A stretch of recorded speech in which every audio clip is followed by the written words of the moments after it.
Yo, what's going on, good people? Welcome back to another video. It's your boy LLB. Hope you're having a really great day. And today I wanted to drop some mixing gems for your guitars. If you're new to making guitar loops or you're just not happy with how your guitar loops sound, then I'm going to show you guys exactly how I mix my guitars just to get them sounding really nice, vibey, full sounding, and just ready to add some hard drums over it. So yeah, I'm going to show you step by step my whole mixing process on how to get your guitar sounding vibey. And I'm also going to drop a few things that I don't think a few of you may have considered when it comes to recording in your guitars, especially for you guys that record guitars in live but just can't get the gist of it just yet. Yeah, there's going to be some good ones in today's video, man. I recently updated the Chambers bundle kit. That's my newest drum kit, and I updated it. So if you've already copped it, then check your email, because I did send out a free update a few days ago now. But if you haven't jumped on it, then make sure you go jump on it, because there's a whole bunch of new sounds and it's crazy, man. But yeah, man, let's just get into this video. So this is a little guitar melody that I cooked up a couple days ago. So yeah, this is what it sounds like with all the effects in it, fully processed.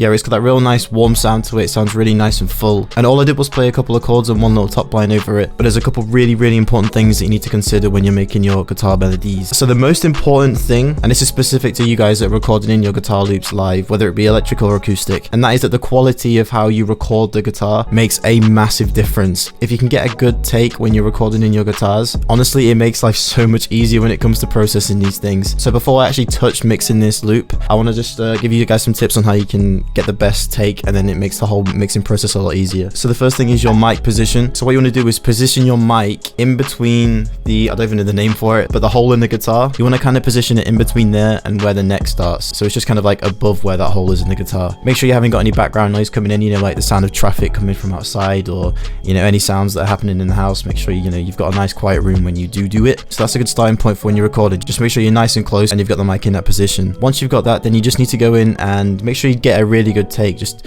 take your time with it. I can spend anywhere between a few minutes to 15 minutes just making sure I've got like takes that I'm really happy with, ones that aren't bringing in any nasty transients. So if you take a look at this one, when I zoom in, it's nice and smooth. There's no any like pingy sounds, there's no harsh transients coming through. Yeah, just take your time with it, man. If it takes you 50 times to get a good take, then just spend that time with it, be patient, and yeah, you'll get a good take. But yeah, let's jump into the mixing side of things. All right, so let's start from fresh. So we've got our guitar chords right here, and this is what they sound like now that they're raw.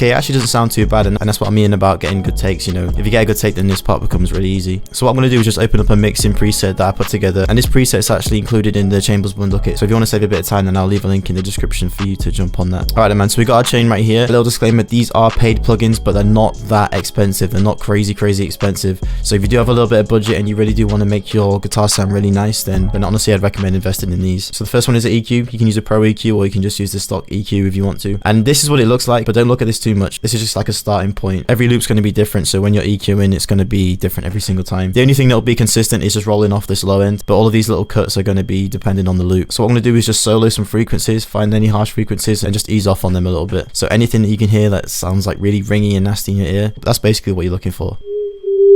Okay, there's one right there. Hear that? Really standing out right there. So I'm just going to taper off on that.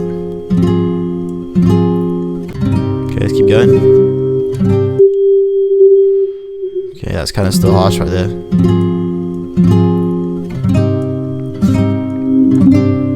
Let's go again.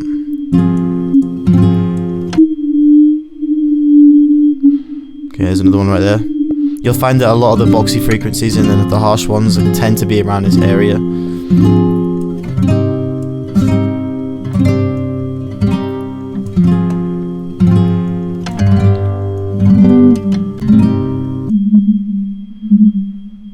It's a little bit boxy, so I'm just going to tape off on that a little bit. Widen up the band a little bit. I think that's it. Just notice as well that these are really small cuts. I'm not making anything crazy harsh. I'm not like coming in on this point and just bringing it all the way down, anything like that. Just keep these cuts nice and subtle. So yeah, that's it for the EQ, man. That's all I'm going to do with the EQ. The next effect is optional and it depends on how good of a take you got of the guitar. So this is just a noise reduction plugin. Basically, you just raise this knob up and any like white noise or nasty noises in the background, it kind of like dampens off on them. It's not a magic plugin by any means, but if you've got any like consistent white noise in the background, then this is a really good plugin for it. So yeah, I'll leave a link to all of these plugins in the description if you want to jump on them separately. But yeah, the next plugin is a bit of compression, and this is called the Pugichild 670. But yeah, I've just found this to be a really easy to use compressor, and it just seems to be really good with acoustic guitars that like tapering off on any nasty transients that come through. It just kind of smoothens everything out. Don't be intimidated by any of this. The only knob that you want to play with is this threshold knob right here. So yeah, all I'm going to do is literally raise this knob until we're adding a little bit of compression, you know. What you want to do is pull it really far to the point where it sounds really over compressed, and then you want to ease off to the point where it just sounds nice and smooth. Too much. Too much still.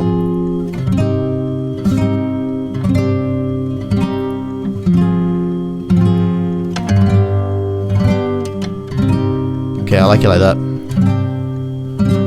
Nice and easy, just one knob, just drag that up until it's too much, ease off, and then you're good to go. Next plugin is the J37 tape saturation plugin. Yeah, I love this plugin, man. It just gives like a really nice warm sound to it, a little bit of detune, adds a little bit of noise, and yeah, it just gives it a nice warm texture. So yeah, this is what it looks like, and again, similar to the other ones, I just leave it on the default preset, and all I do is crank up the in knob, this thing right here. These should be linked, so when I put the in knob up, the out knob should come down, so all we're hearing is the effect. So yeah, all I'm going to do is bump this in knob up until we're getting some effect on there, some tape saturation. Basically, what this is doing is just running the sound through a tape machine or an emulated tape machine. So yeah, let's bring that down to 0. Then we're going to slowly bring it up until we can hear that tape coming in.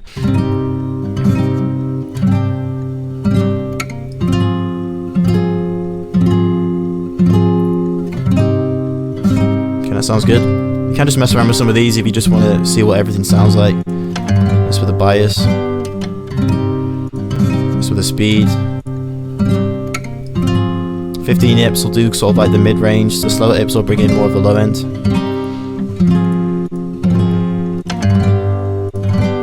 Yeah, that sounds good to me. Next effect is the effect rack. Yeah, we're not going to do too much with this either. We're just going to add some subtle effects. So what I've got loaded up is the Decapitator and some Echo Boy Jr. So yeah, I've got the Decapitator right here just to add a bit of thickness to it. It's not much though.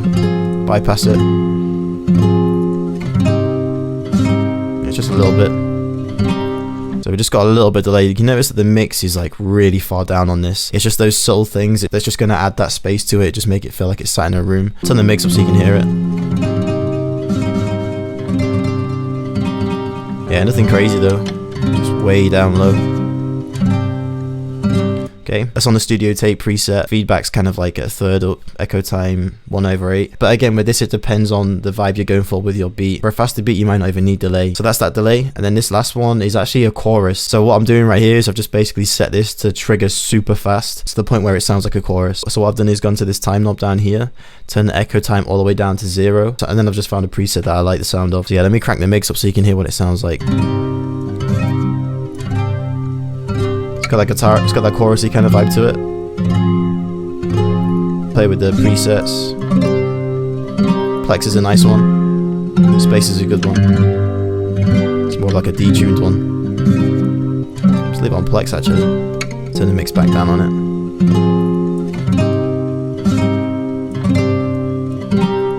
Alright, now the last plugin that we're going for is just a reverb. Now you can use any reverb, but I like to use this Abbey Roads Chambers reverb. I don't know why it sounds so good, but I just think it sounds crazy. And again, don't be kind of intimidated by the interface. The only thing that I do is play around with these reverb types right here. Mirror, stone, chambers. The stone one I normally end up going for a lot. Like that one just sounds really cool to me. And then once I'm happy with the reverb type, I just come into the mix and adjust the dry wet to the point where it sounds, you know, just enough reverb, but not too much.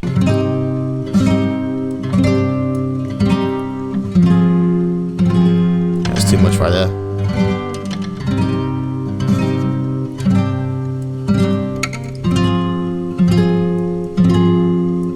Nice. Alright man, that's sounding good. You'll notice that all of these are really kind of subtle effects, but they all add together just to, you know, just give it like a nice, really warm, I don't know how to explain it, man. It just sounds clean to me. It just sounds clean. So yeah, there's our chords done right there. Now, you can kind of apply that to any guitar melody. If you want to put that on your top lines, then it'll work just fine. But here's a little bit of extra sauce for you guys that want to just add a little bit of different processing to your top lines. So this is the top line that I've got right here.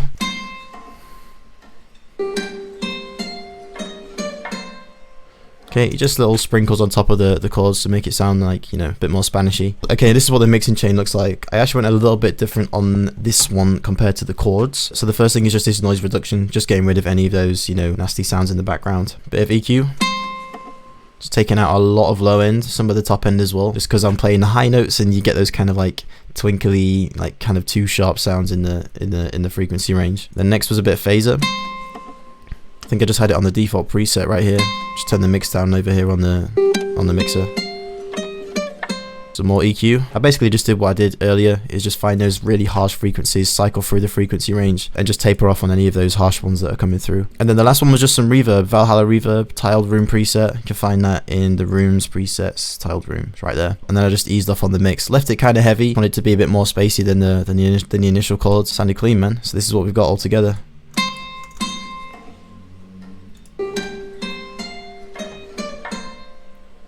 It's really important that first of all you get a good take like before, but also that you don't need a whole lot of processing, because we've got these really warm chords right here. It kind of doesn't make sense to go crazy with the effects on the top line because it needs that space. So just leave it kind of dry. Honestly, for acoustic guitars, just leave it kind of dry. Less is definitely more for guitars. So yeah, pull these back together and we've got a really nice melody. It's clean, man. Put a little float over the top of it. Added some drums to it as well.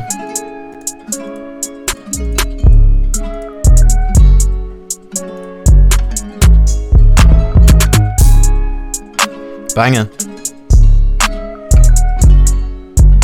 And it can be as simple as that, man. A little guitar, a little top line, little lead melody, drums. But let me just play it before and then after. So this is with no effects.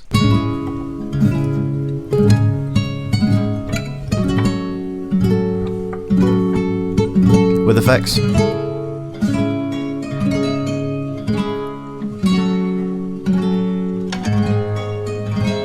All these effects are really subtle, but there is a noticeable difference once you add all those effects together. So yeah, I hope that one was helpful for you guys. I just wanted to clear up exactly how I go about processing my guitars. It's not the same every time, but that's a really good starting point just to kind of get things going and just get yourself making some really nice, clean sounding loops. Yeah, I hope that one was helpful for you guys. If it was, consider subscribing because I'll be dropping a lot of videos like this, and I have dropped a lot of videos like this in the past. So yeah, consider subscribing. Have a great day, and I'll see you guys in the next one.